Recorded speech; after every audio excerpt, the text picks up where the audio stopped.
ගංවතුරේ බෝට්ටු පැදීමට ගොස් බෝට්ටුව පදින විට අධිබලති විදුලි රැහැනක ගැටීම නිසා විදුලි සැර වැදුණු තරුණයෙකු ඊයේ සවස මියගොස් ඇතැයි බුලත්සිංහල පොලිසිය පවසයි. මෙසේ මියගොස් ඇත්තේ බුලත්සිංහල දිවලකඩ ග්‍රාම නිලධාරී වසමේ පදිංචි ලොකුසිංහ ආරච්චිගේ දමිත් කුමාර නැමැති 21 වරදී තරුණයෙකි. මේ දිනවල දිවයිනේ පවතින දැඩි වර්ෂාපතන කාලගුණ තත්ත්වයේ හේතු කොටගෙන බුලත්සිංහල දිවලකඩ ප්‍රදේශයේ ජලයෙන් යට වී ඇති අතර එහිදී බෝට්ටුවක නැගුණු පිරිසක් මේ ආකාරයට විනෝද වෙමින් ගමන් කර ඇත. අදාළ තරුණයාගේ මූලික මරණ පරීක්ෂණයේදී සාක්ෂි දුන් බෝට්ටුවේ ගමන් කළ අත්තනායක ලියනගේ ප්‍රභාත් මදුශංක පැවසුවේ මෙවැන්නකි.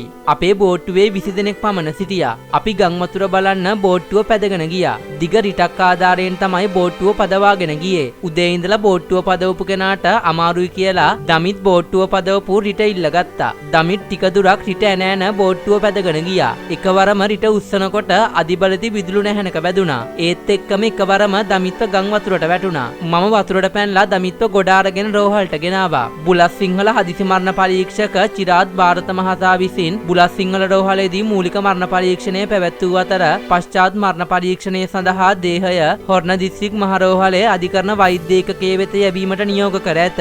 නමුත් පවත්නා ගම් වතුර තත්ත්වයේ මත බුලත්සිංහල හොරණ මාර්ගයේ ස්ථාන කිහිපයකින් අවීර වී තිබීම නිසා මృతදේහය හොරණ දිස්ත්‍රික් රෝහල වෙත ගෙන යාමට අපහසු වී ඇත.